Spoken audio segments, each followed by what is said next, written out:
존경하는 106만 시민 여러분, 의장님과 선배 동료의원 여러분, 그리고 시장님과 공직자 여러분, 풍덕천 2동과 상현 2동, 찬양원 1, 2동을 지역구로 둔 자유한국당 김희영 의원입니다. 우리 시는 인구 106만으로 성장한 대도시로 다양한 변화가 활발하게 진행되고 있습니다. 이러한 용인 시민의 삶의 질 향상과 행복 지수를 높여준 문화 정책을 시장님은 어떤 정책을 중점을 두고 어떤 방법으로 효율적인 진행을 하려고 하는지 묻고 싶습니다. 급속한 성장과 변화하는 우리 시의 도시화 과정에서 소외되기 쉬운 사회적 약자인 장애인, 미혼모, 노약자, 빈곤층에 골고루 문화예산이 편성되어 집행되어지는가를 묻고 싶습니다. 얼마 전 제1회 추경 예산에서 가칭 시립 장애인 오케스트라 운영을 위한 예산이 수립되었습니다. 창단 첫 해에는 시설비 포함 약 15억이 필요하며 2차 연도와 3차 연도에도 매년 9억씩 사용되어 3년간 소요되는 예산은 자그마치 33억가량이 들게 됩니다. 여기에 오케스트라 운영을 위한 환경 조성비도 별도로 들 것이며 비용 추계에 아직 잡히지 않은 예산까지 포함하면 3년간 무려 40에서 50억 원의 예산이 소요될 것입니다. 왜냐하면 인건비 부분에도 누락된 부분이 있기 때문입니다. 본 의원은 장애인 오케스트라 창단을 반대하지는 않습니다. 오케스트라를 조직하고 운영하여 일정 수준의 연주 활동에 이르기까지는 많은 어려움이 있습니다. 그렇기 때문에 세계적으로 음악 활동에 특별한 관심을 기울여 예산을 사용하는 경우라도 성공에 이르지 못하는 도시가 대부분입니다. 따라서 오케스트라를 구성하기 전에 소수의 재능 있는 전문가들을 선발하고 그들의 열정에 힘입어 소규모 실내 악단으로 구성한 후 장기간의 훈련과 연습을 통해서 가능해지는 것입니다. 특히 막대한 규모의 예산이 소요되는 만큼 핵심 전문가들의 자발적인 참여 없이 오케스트라를 섣불리 조직하여 운영하다 실패한다면 그에 따르는 비난과 좌절감은 매우 클 것입니다.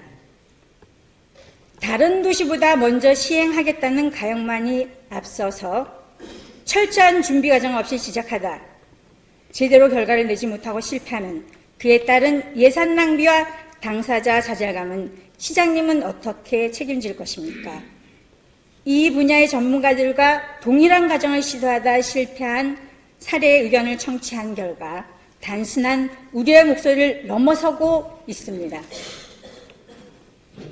또한 타 시군구에서의 장애인 오케스트라 운영 과정을 살펴보게 되면 다양한 방법이 있다는 것을 알 수 있습니다. 시의 예산만 전적으로 의존하는 문화활동보다는 지역사회와 기업들이 자발적으로 참여하도록 조성되고 또한 재능기부의 뜻이 있는 열정적인 전문가들이 참여할 수 있는 동기가 부여될 때만이 예산의 장벽을 넘어서 공동체로서 사회가 진정한 문화예술 활동을 즐길 수 있는 성숙하고 품격 있는 도시로 발전하는 계기가 될 것입니다.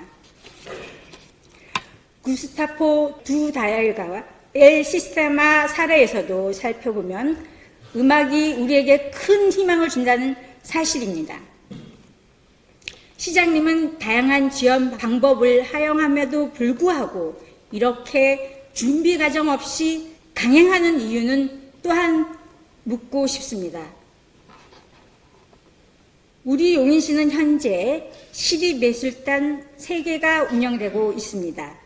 시립 청소년 오케스트라단, 청소년, 소년, 소녀 시립합창단, 시립합창단입니다. 본 의원은 시립예술단의 설치 규정에 대하여 잘못된 점에 대해 지적을 하고 앞으로 우려스러운 일이 발생하지 않을까 하는 걱정의 질문을 드립니다. 지난 제233회 임시회에서 용인문화재단의 시립예술단에 대한 설치 및 운영에 관한 조례 일부 개정 조례안이 개정되었습니다. 집행부는 문화재단의 시립예술단의 설치 및 운영에 관한 조례를 법률 자문을 구했다거나 하나 이것은 잘못된 답변임을 알 수 있습니다. 집행부에서 법률 자문을 구할 당시 용인문화재단 시립예술단의 운영에 관한 것이었고 용인문화재단 시립예술단의 설치 운영에 관한 자문이 아니었음을 밝힙니다. 시립예술단의 운영이 아닌 시립예술단 설치 및 운영에 관한 법률 자문에 대한 답변을 해 주시기 바랍니다. 이렇게 본회의를 통과하여 개정된 기준으로 시립예술단 등이 운영될 예정입니다. 하지만 시립예술단이란 명칭에서부터 잘못된 점이 나타났습니다. 본 의원이 법률 자문을 의뢰한 결과 용인시가 출연해 설립 운영하는 예술단 소속을 용인문화재단을 변경하여 명칭을 시립예술단으로 사용하면 대외적으로 용인시가 직접 설치 운영하는 단체를 볼 수 있어서 대내외적으로 책임 소재가 불분명해질 수 있다는 사실을 알게 되었습니다. 그렇다면 시장님께 질문드리겠습니다. 시립예술단의 존치 여부이며 시립예술단 명칭으로 인해 책임 소재 문제가 발생한다면 어떻게 해결할 것인지를 고민해 보셨는지요? 또한 청소년 예술단은 용인시 조례로 만들어졌지만 시립합창단은 용인시 조례가 폐지된 상태에서 만들어져서 더 큰 문제입니다. 이 부분에 대한 것도 심도 있게 살펴보시고 답변해 주시기 바랍니다. 잘못된 행정으로 문제가 발생할 것이 명백하다면 그 가정이 어떻든 바로잡아야 하는 것이 맞다고 생각되며 성실한 답변을 요청드립니다. 시장님, 용인시 장애인 가족 지원 조례에 대해서 알고 계십니까? 용인시에 거주하는 장애인 가족만 약 10만 명에 달합니다. 장애인 가족 구성원의 삶의 질을 향상시키고 안정된 가정생활을 영위할 수 있도록 필요한 사항을 정함을 목적으로 지난 2016년에 제정되었습니다.